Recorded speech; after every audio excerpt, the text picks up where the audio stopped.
It is so good to see you. Welcome to KREM 2 News at Noon. I'm Laura Papetti, and you got it. We're going to talk about election as those results continue to come in. Right here on KREM 2 News at Noon, we are tracking numerous races all across Washington state, and we are now one step closer to knowing which candidates are going to be moving on to the general election coming up in November. So results are still being counted, but we have the latest scrolling at the bottom of your screen.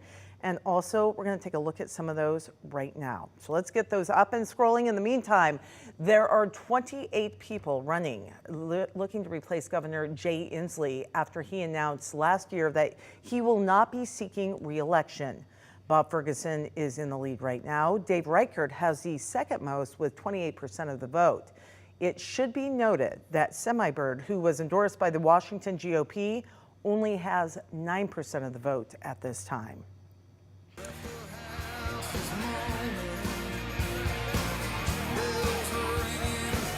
All right, Bob Ferguson thanking the crowd at his election watch party last night, and he told supporters it was clear from the beginning that Dave Reichert would be his opponent coming up in November.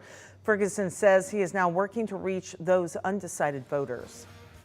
Well, the choice is clear. Dave Reichert wants to take us backwards on essential freedoms. He wants to take away your reproductive freedom. He's opposed to your reproductive freedom. He doesn't believe you should marry the person you love. He denies humans contribute to climate change. On issue after issue after issue, he's on the wrong side of where the majority of Washingtonians are.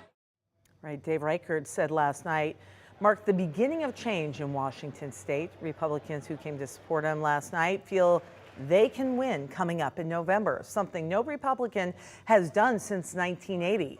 Reichert told us he is confident to advance in November and that his messaging is not going to change. My whole plan in running for governor since the beginning has been to reach out to every voter of Washington state, and that's going to continue to be the case for us here. And I'm focused on Bob Ferguson right now. So. In all, there are 11 candidates running to replace Eastern Washington Congresswoman Kathy McMorris Rodgers' District 5 seat. Right now, Republican Michael Baumgardner is leading the vote. In second is Democrat Carmela Conroy with about 20% of the vote. KREM 2 had a chance to speak with both candidates last night. I thought we were doing well, to be honest. I was hoping we were going to break 30, but I realized, look, Eastern Washington is a wonderful district, and there's a lot of different political beliefs. Taking me some time for it to sink in. I know it's still preliminary results. We still have to wait for another almost 50% of the votes to come in, but it's very humbling and gratifying. And today we had Michael Baumgardner in studio for an interview. You can watch that full interview on the KREM official YouTube channel, so go ahead and check that out. Now to the race for the U.S. House of Representatives for District 4. Dan Newhouse is seeking re-election. At this hour, Jared Sessler is leading the race, Newhouse coming in at second, and Tiffany Smiley sitting in third with about 19%. Now that the primaries in Washington are behind us, there are a few more key dates to pay attention to, like when those results will indeed be certified. KREM 2's Brandon T. Jones has what we all need to know.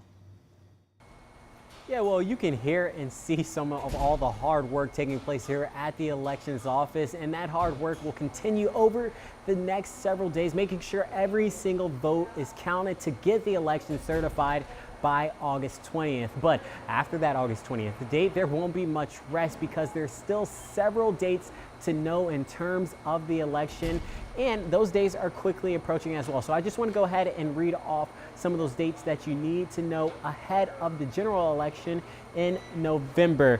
As a reminder, the two candidates, regardless of party affiliation, who collected the most votes will be advancing to that general election on November 5th.